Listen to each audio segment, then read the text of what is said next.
இன்றைக்கி நம்ம என்ன வீடியோக்குள்ளே பார்க்க போகிறோம்னா, இன்றைக்கி வந்து சேவலுக்கான ஒரு ட்ரீட்மெண்ட் தான். இப்போ வந்து பனி அதிகமாக பெய்யறதுனால எல்லா சேவலுக்குமே சளி தொந்தரவு அதிகமாக இருக்கும். அதில் வந்து இயற்கை மருத்துவம் செய்யலாம், இங்கிலீஷ் மெடிசனும் யூஸ் பண்ணலாம்.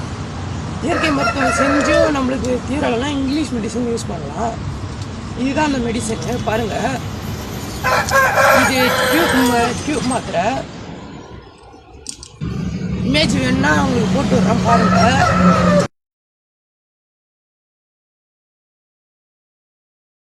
நீங்கள் அப்படியே டியூபாகவும் கொடுக்கலாம், இல்லை இந்த டியூப் ஓப்பன் பண்ணி தண்ணியில் கரைச்சியும் கொடுக்கலாம்.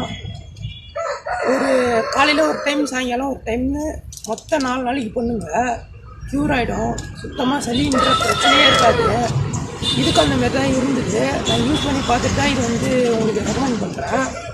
இப்போ நல்லாவே இருக்குது, எந்த சத்தமும் போடுறதில்ல. முதல்ல அதிகமாக சளி சத்தம் வந்தது, இப்போ எதுவும் போடுறதில்ல.